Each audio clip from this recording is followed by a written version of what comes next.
Warning: this podcast contains information outside the Foundation's curriculum. Listener discretion is advised.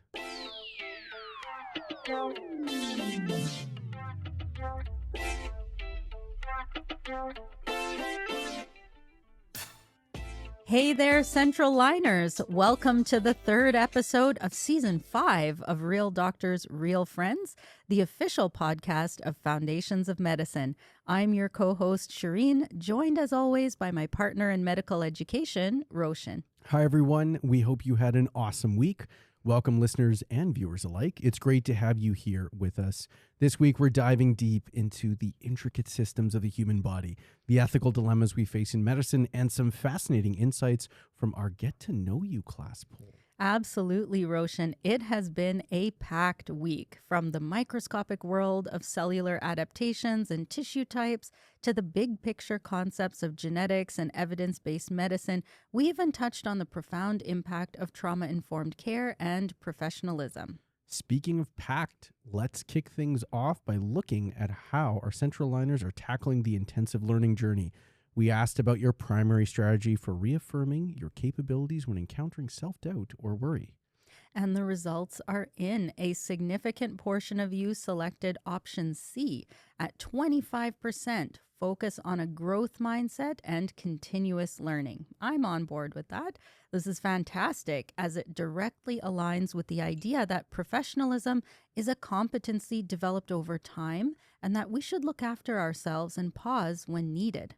Coming in second, option B at 22% is seeking support or advice from peers or mentors.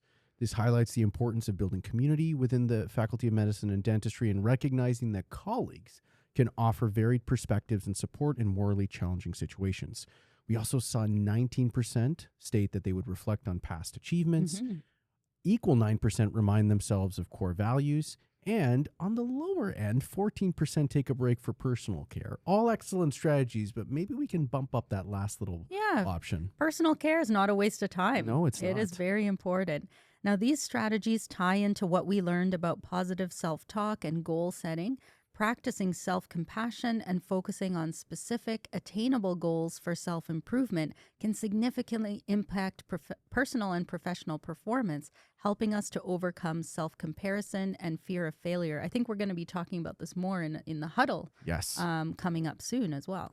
On a lighter note, we had some fun with foundational scientific concepts. For instance, if your personality were a protein, would you be a stable fibrous protein or a dynamic globular enzyme? And 65% of our Central Liners chose a mix of both. Okay. That's actually a good choice. Yep. So option C, with 16% identifying as a globular enzyme, which was option B, and 16% as a fibrous protein, option A. This shows a great understanding of adaptability and structure, much like our tissues. Dr. Wright would be proud. She would be so proud. And when processing new information in medical school, a pretty large amount of you, 43%, are willing to expend significant energy to push through difficult concepts, or the way the analogy we worked it through was active transport when it comes to cell physiology. Right, investing a lot of energy. Right? This is impressive and crucial for navigating complex topics like epigenetics. Now, speaking of epigenetics, it's a fascinating area, essentially studying over or above the genome, how gene activity and expression can change without altering the underlying DNA sequence.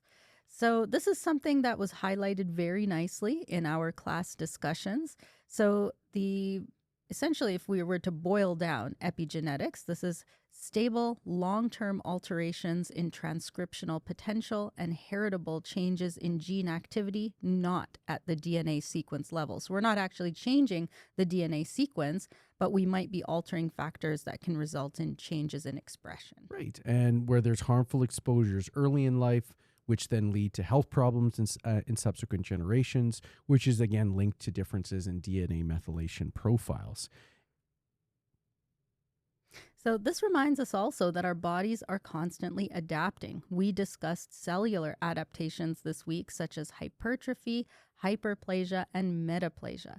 Hypertrophy is an increase in cell size to cope with a challenge, such as the heart muscle undergoing hypertrophy in response to an increased workload. This is in contrast to hyperplasia, which is an increase in cell number, or metaplasia, which is the change in cell type. And when adaptation isn't enough, we see cell injury and cell death. Whether it's necrosis, an accidental cell death often caused by ischemia, or apoptosis, which is a more intentional programmed cell death. For organs like the brain and heart, which have permanent cell populations with little capacity to divide, repair happens through fibrosis or scarring rather than complete regeneration. This involves inflammation, cleanup by phagocytes, and deposition of collagen to form a scar. This ties directly into our discussion on epithelial and connective tissues. Fluid overload in the lungs, for example, would affect the simple squamous epithelium of the alveoli, which is specialized for gas exchange. We also learned about distinguishing dense connective tissues, highlighting that tendons are dense, regular connective tissue with aligned fibers, while the dermis of the skin is dense, irregular connective tissue, which is unaligned, interwoven fibers. And the structural differences in muscle tissue are equally critical. For example, in cardiac muscle, its specialized intercellular junctions, the intercalated discs, permit ionic coupling between fibers via gap junctions for continuous rhythmic beating. This is distinct from skeletal muscle, which has cylindrical cells with multiple peripheral nuclei and voluntary control. Then we moved on to nervous tissue. Thinking about a situation like demyelinating disease, this can remind us that oligodendrocytes form myelin in the CNS, and Schwann cells do so in the peripheral nervous system, or PNS, both increasing conduction velocity. So let's switch gears to some of the overarching themes from the week, like ethics. We grappled with Mrs. Lee's case, where her family wanted to withhold her stage 4 pancreatic cancer diagnosis due to cultural reasons. There's a lot of complexity here. Mm-hmm. The scenario directly challenges the principle of autonomy, which demands respect for the patient's independence and self-determination. While the family intended beneficence, so doing good by protecting her from worry, withholding information impacts Mrs. Lee's right to make informed decisions about her own care. Navigating such situations requires considering multiple moral perspectives, like deontological or duty-based, and communitarian or relationships community-based ethics. And I really appreciate the discussion that we had because I think it is important for us to consider different moral perspectives. Right. The deontological perspective is the one that we tend to gravitate towards in the Western world. But we have to realize that there are other perspectives. Right. And I think what Dr. Van Manen put so well is really it's the concept of empathy and putting yourself in the shoes, truly putting yourself in the shoes of the individual sitting across from you and that family. Right. And thinking about what the ethical issues are from their standpoint with their context in mind. Yeah. We also talked a little bit about study strategies last week and more to come in future weeks. The poll results show that 31% of you are most keen to implement or improve space practice, so testing yourself frequently, followed by retrieval practice at 26%. These are excellent strategies supported by cognitive psychology to enhance learning. Retrieval practice, so an approach where you bring information to mind without materials and then check for accuracy, is tough, but it's highly effective because essentially that's what you have to do in an exam scenario. Yep. And spaced practice, spreading out your studying over time, allows for better retention. Even if you feel like you're forgetting some information day to day, it forces retrieval and it really helps you to consolidate that information in your mind. We also covered EBM and an interesting concept with distinction between correlation and causation. Again, thinking about the types of studies that we see online and sometimes a lot of times is published in news articles and really conflating correlation with causation. Just because two things occur together doesn't mean one causes the other. Yeah. Absolutely. And when critically appraising research papers for bias, especially from, let's say, a pharmaceutical company, you have to look for terms like randomization, blinding, allocation concealment, and intention to treat within the methods section. These are key indicators of study quality and also might help you recognize if there's any bias you need to worry about. On the topic of renal physiology, in our My favorite. in our weekly review, we looked at Darla's case with pitting edema and low blood pressure due to heart failure. We learned that kidneys responded to low blood pressure by producing renin, which initiates the renin-angiotensin-aldosterone system, or RAAS, if you're one of the cool kids, to increase blood pressure and fluid retention. This also, the case of Darla also included a prescription for ramipril, which is an ACE inhibitor for her heart failure. ACE inhibitors, or angiotensin-converting enzyme inhibitors, reduce the production of angiotensin 2, so reducing that conversion of angiotensin 1 to angiotensin 2. And that's essentially going to prevent a lot of effects of this hormone. So the end result is we get vasodilation. We also get less salt and water absorption, so that helps us to decrease blood volume. And ultimately, that's going to help us deal with volume overload, which can be a problem in heart failure. So we want to ultimately cause a decrease in pulmonary interstitial fluid hydrostatic pressure, and that's going to help reduce pulmonary edema. And ultimately, that's going to be crucial for improving gas exchange in the respiratory zone. As for our poll for the social determinants of health, a powerful 85% of you stated or felt that all of the above were critical. When asked which determinant of health you're most passionate about addressing as a future physician, but if one were to come to the top, it would be education and literacy at 19%. I'd have to say this one and income and social status are the most notable ones in my practice as a family physician. Yeah, it's really heartening to see that understanding in our central liners. It echoes the principles of trauma-informed care, which emphasizes recognizing the widespread impact of trauma, understanding potential pathways to recovery, and actively resisting re-traumatization by addressing factors like perceived threat, lack of control, and feeling unsupported. And I think it's really important to recognize that from a trauma-informed care standpoint, it's not just the clinical space. Right. It's also a lot of these other spaces that are captured within the social determinants of health. Yeah. So income, workplace, and trauma. Yeah. My goodness. Relationships, gender, right? There's so many aspects that I think tie into. So it's great that we were able to cover both of them this week, but just in general, thinking about trauma-informed care from the standpoint of even the social determinants of health can be quite helpful. Yeah. And finally, we touched on genetics. When approaching questions about genetics, it is more important than ever to pay attention to nuances and clues that are present in a question stem. Now for some important reminders as we head into next week. Central Liners. Next week marks the start of discovery learning. We hope you approach these sessions with an open mind and a willingness to start feeling comfortable with not knowing, because the featured cases in DL are kind of like a mystery that you get to solve together as a group over the course of the week. Oh, I'm thinking Nancy Drew versus Hardy Boys comparison. I wonder. Nancy Drew. Okay, I was unfortunately a Hardy Boys. Okay. Yes. So that's kind of expected. It's yes, predictable. It's predictable. It's predictable. Is that a predictable? I mean, those books were written to target, like Nancy Drew targeting me. Yes. Hardy Boys targeting me. Most definitely. We also have communication sessions coming up. Our first one actually of pre-clerkship in your MD program here. And it's a nice little, I'd say, introduction to communications. Please remember to prepare for teaching your colleagues a micro skill. You won't be doing anything specifically relating to history, but you're still going to be learning about basic communication skills. You just might not realize it. It's a fantastic opportunity to practice your communication and teaching skills. And again, a crucial reminder, your first WOB for marks is due on Monday. Make sure you've reviewed all the material and are ready to apply your knowledge. As always, reach out to your instructors by submitting questions in the Google Q&A form if you have any questions or concerns. All right. Now let's wrap up with our debates. Yes. So we asked about your go-to comfort or junk food during demanding study sessions. Yes. And the top answer, which I'm sure we'll have to apply now at some point, with 33% was sweet treats, so chocolate, candy, ice cream, followed closely by salty snacks at 22%. Looks like stress brings out the sugar cravings. Yeah, that's cortisol. Yep. Yeah, demanding us to consume foods that stimulate the reward pathways in the brain. But I guess more on that in your endo and metabolism blocks, Exactly.